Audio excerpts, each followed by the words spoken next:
చందనవెల్లిలో 190 survey number 195 survey నెంబర్లో ఇప్పుడు రైతులకు నష్టపరిహారం కూడా ఇవ్వకుండా ఈ కార్పొరేట్ కంపెనీలు మొత్తం ఇష్టానురాజ్యంగా మరి కన్స్ట్రక్షన్ చేస్తున్నాయి, కంపెనీలు నడుస్తున్నాయి. మరి ఇంతకుముందు టీఆర్ఎస్ ప్రభుత్వం అట్లే చేసింది, కాంగ్రెస్ ప్రభుత్వం కూడా ఇంత కూడా చిత్తశుద్ధి లేకుండా మరి రైతులకు నష్టపరిహారం అంటే మన అసెంబ్లీ కాడ కూడా 10 మంది రైతులం పోతే దాన్ని పక్కన పెట్టేసి ఈరోజు మళ్ళా ఒక కార్పొరేట్ కంపెనీకి భూమి ఇచ్చింది.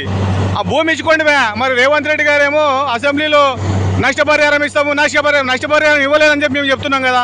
ఒకసారి ఎంక్వైరీ చేసి మరి బోర్లు ఎవరు వేస్తున్నారు, ఎవరి కంపెనీ నడుస్తుందని చెప్పేసి ఒకసారి చూడాలి. మరి గత టీఆర్ఎస్ ప్రభుత్వంలో జరిగిన అవకతవకలు అనేసి మరి దాని మీద విచారణ చేయించమని చెప్పి మేము రిక్వెస్ట్ చేసినా కానీ ఎవడు పట్టించుకోవట్లేదు. మరి ఇది ప్రజల ప్రభుత్వం కాదు, ఇది అక్రమ ప్రభుత్వం లాగా తయారైపోయింది అని చెప్పి తెలియజేస్తున్నాను. నేను మీ నీరటి ఆంజనేయులు. ఇక్కడ రండి, మరి ఇక్కడ 190 సర్వే నెంబర్ ఆలంలో ఇక బోర్లు వేస్తున్నారు. రైతులకు ఎవరికి ఇష్టానురాజ్యంగా డబ్బులు ఇవ్వకుండా మరి బెదిరింపులు చేస్తున్నారు. ఈరోజు 27 తారీఖు ఇలా జరుగుతున్నది. అక్కడ అసెంబ్లీలోనేమో ప్రజల ప్రభుత్వం అని చెప్పి రేవంత్ రెడ్డి అంటున్నాడు.